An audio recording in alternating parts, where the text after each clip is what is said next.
लोकसभा चुनाव 2024 अब तक का सबसे क्रूशियल चुनाव जिसमें मैदान में उतरे हैं अभी की रूलिंग पार्टी बीजेपी एनडीए यानी कि नेशनल डेमोक्रेटिक अलायंस के साथ। एनडीए में मुख्य रूप से Bharatiya Janata party, Janata Dal secular, Janata Dal United, Ajit Pawar की एनसीपी, शिवसेना, शिंदे गुट सहित 46 पार्टियां शामिल है। और दूसरी ओर एनडीए के विरोध में सत्ता परिवर्तन के लिए उतरी है Indian national development inclusive alliance, जिसे हम इंडिया अलायंस के नाम से भी जानते हैं। इंडिया अलायंस को कांग्रेस पार्टी लीड कर रही है और इनका साथ दे रहे हैं लालू प्रसाद यादव की आरजेडी पार्टी, अखिलेश यादव की समाजवादी पार्टी, अरविंद केजरीवाल की आम आदमी पार्टी, एमके स्टालिन की डीएमके पार्टी, ममता बनर्जी की तृणमूल कांग्रेस, उद्धव ठाकरे की शिवसेना, शरद पवार की एनसीपी सहित 43 पार्टियां इंडिया अलायंस में शामिल है। अब हम बात करते हैं कुछ मेजर पॉइंट्स की जो ये पार्टियां क्लेम करती है कि ये सारे वादे पूरे करेंगे अगर ये चुनाव जीतते हैं। तो इंडिया अलायंस 2024 के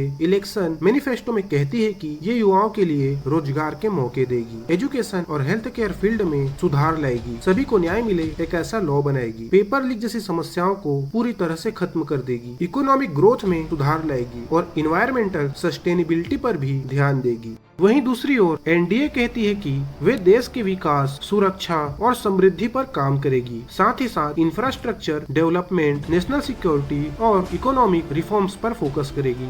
ये तो बात हुई इनके मैनिफेस्टो की। अब हम बात करते हैं कि क्या ये पार्टियां सच में ऐसा करेगी। तो ये बता पाना तो बहुत ही ज्यादा मुश्किल है, लेकिन मैं आपको अभी कुछ आंकड़े बताता हूँ जिससे आपको एक अंदाजा लग जाएगा कि अभी फिलहाल हमारे देश में क्या चल रहा है। हम दोनों पार्टियों के कार्यकाल को एनालाइज करेंगे और ये जानेंगे कि उनके कार्यकाल में देश की स्थिति कैसी थी। पहले कार्यकाल में हम बात करेंगे जब देश में कांग्रेस पार्टी की सरकार थी, यानी कि साल 2014 से पहले। और दूसरे कार्यकाल में हम बात करेंगे अभी की रूलिंग पार्टी बीजेपी की, यानी कि साल 2024 की। साल 2014 से पहले हमारे देश में 22 करोड़ 40 लाख लोग गरीबी रेखा में आते थे, जो कि अब 2024 में बढ़कर 27 करोड़ हो गई है। ग्लोबल हंगर इंडेक्स जो कि ये बताता है कि देश में कितने लोग भूखमरी का शिकार हैं, इसमें साल 2014 से पहले इंडिया 55वें नंबर पर आता था, जो कि अब 2024 में 111वें नंबर पर आता है। और इतना ही नहीं, हम भूखमरी के मामले में पाकिस्तान, नेपाल, श्रीलंका और बांग्लादेश जैसे देशों से पीछे हो गए हैं। अनएम्प्लॉयमेंट रेट की बात करें तो साल 2009 से लेकर 2014 तक भारत की बेरोजगारी दर थी 3.4 से लेकर 3.6% के आसपास, जो कि अब 2024 में बढ़कर 6.8% हो गई है। प्रेस फ्रीडम इंडेक्स 2013 में भारत 121वें नंबर पर आता था, जो कि अब 2024 में 161वें नंबर पर आता है। और इंडिया की मीडिया का हाल तो आप सभी को पता ही है।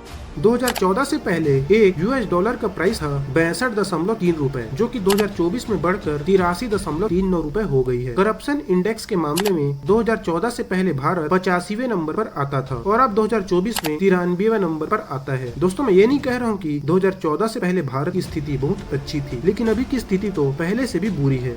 दोस्तों, हमारा देश भारत एक स्वतंत्र लोकतांत्रिक देश है और हमें पूरा अधिकार है कि हम अपने समझ के अनुसार देश के लिए एक सही जनप्रतिनिधि चुने। हमारे देश में इस वक्त जबरदस्त तरीके से लोगों को और खास करके हमारे यूथ को बहुत बुरी तरीके से ब्रेन वॉश किया जा रहा है और इसका परिणाम क्या हो रहा है आप खुद ही देख सकते हो। जो इतना जो ज्ञान तुमको मिला 12th तक तो ये नहीं मिला। मोदी साहब ने हमको दिया, तो बेटा आओ, मेरा बाप है ना वो। मोदी जी बिल्कुल राइट, सीना तान से बोलता हूँ।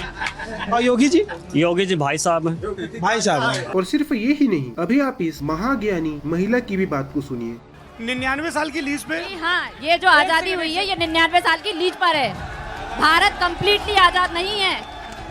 दोस्तों, हमारे देश के कुछ महान शिक्षक कहते हैं कि भारत में चुनाव डेवलपमेंट के नाम पर नहीं जीते जा सकते, जाति, धर्म या संप्रदाय के नाम पर ही जीते जा सकते हैं। और 2024 का चुनाव बहुत क्रूशियल है और देखना ये है कि ये धर्म के मामले पे होगा या जाति के मामले पे या डेवलपमेंट के मामले पे। डेवलपमेंट के मामले पे चुनाव भारत में जीतना आसान काम नहीं है, इसलिए धर्म या जाति तो रोल प्ले करेगी। आज के समय में ये हम देख भी पा रहे हैं, बेरोजगारी, गरीबी, भूखमरी जैसे मुद्दों पर तो कभी बात ही नहीं होती। खैर दोस्तों, अभी भारत के लगभग सभी जगहों में वोटिंग खत्म हो चुकी है और कुछ सीटों पर तो वोटिंग होना भी बाकी है। दोस्तों, उम्मीद है कि आप अपना दिमाग का इस्तेमाल करके ही वोट करे होंगे या करने जाएंगे। अब 4 जून को ये देखना है कि इस देश में चुनाव धर्म के मामले में जीता जा रहा है या फिर डेवलपमेंट के नाम में। दोस्तों, अगर आपको वीडियो अच्छी लगी हो तो वीडियो को लाइक करना ना भूलें। मैं आपसे मिलता हूँ अपने अगले वीडियो में। वीडियो देखने के लिए धन्यवाद।